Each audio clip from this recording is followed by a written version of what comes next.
नमस्कार। आप देख रहे हैं सारा अशोकनगर और मेरा नाम हितेंद्र भदौलिया है।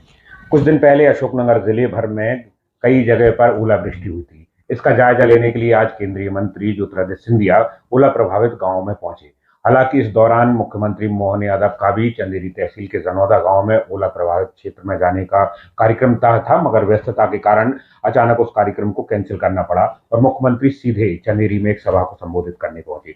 उसके पहले केंद्रीय मंत्री ज्योतिरादित्य सिंधिया गुना के इमझरा और बैठा गांव में पहुंचे। साथ ही साड़ौरा के पास पहाड़ा और उसके आसपास के गांव से मिलते हुए लोगों से पहुंचे, जिसमें सड़क से निकलते हुए सिंधिया को लोगों ने अपनी खराब हुई फसल के बारे में बताया। इसके बाद फुटेरा और बाद में मुख्यमंत्री की गैर मौजूदगी में सिंधिया ने जनौदा में कार्यक्रम को संबोधित किया और लोगों से बातचीत की। इस दौरान उन्होंने उन खेतों का भी निरीक्षण किया जहां बहुत ज्यादा नुकसान हो चुका था।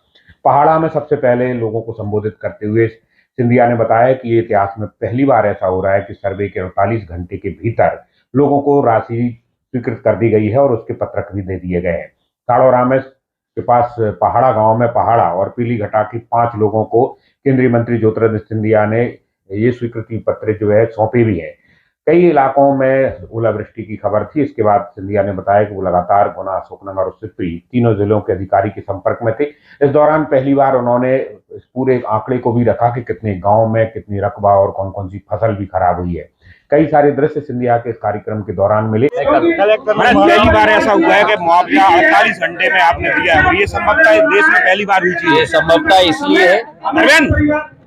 ये संभवतः इसलिए है क्योंकि प्रधानमंत्री जी का नेतृत्व है देश में, मोहन यादव जी का नेतृत्व है प्रदेश में, प्रशासन पूर्ण निष्ठा के साथ कार्य कर रही है। तो भारतीय जनता पार्टी का एक एक कार्यकर्ता प्रशासन से मिलकर जनता की सेवा के लिए पूर्ण रूप से तत्पर है और उसी तारतम्य में आज पूर्ण रूप से किसानों का ढाढ़स, अन्नदाताओं का ढाढ़स बढ़ाने के लिए संपूर्ण 6 विधानसभाओं का क्षेत्र का दौरा स्वयं में कर रहा हूँ। आपने खुद भी इस चीज को जो है सॉरी से देखा है, संभवतः इस वजह से ही हो पाया है। इसके अलावा भी किसानों ने कुछ चीज मांगी थी आपसे, उनके लिए भी मैंने ये भी निवेदन कर दिया है एक कि जिन किसानों की 100% क्षति हुई है उनको गरीब कल्याण अन्न योजना के तहत राशन दिलवाया जाए, और ये भी निवेदन किया है कि जो किसानों ने अपनी बीमा पॉलिसी निकाली, किसान क्रेडिट कार्ड के नियम के अधीन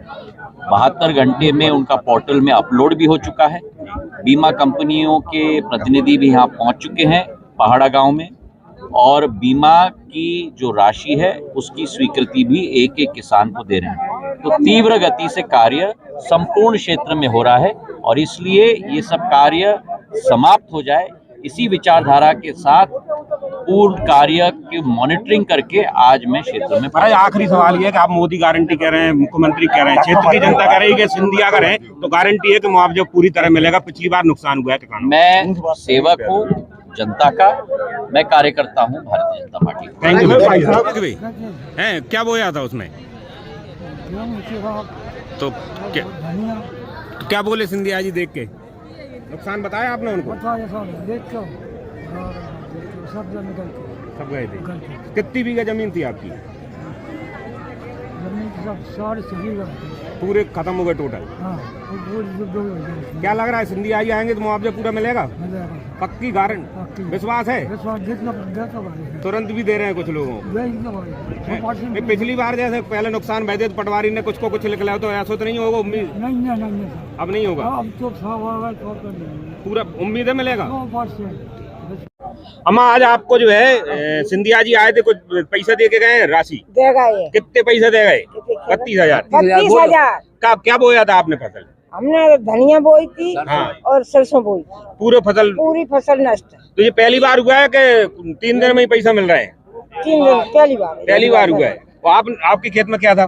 गेहूँ और सरसों। पूरे खराब है। हाँ, बिल्कुल खराब। तो ये आपको पहले बताया था कि अभी पता चला है कि हमको पैसे आज ही स्वीकृत हो गए? अभी बताओ। तो इतने नुकसान में भरपाई हो जाएगी? कितने बीघा का नुकसान हुआ था आपका? 5.5 बीघा। 5.5 बीघा में कितना मिला आपको? 30,000 रुपए मिल गए।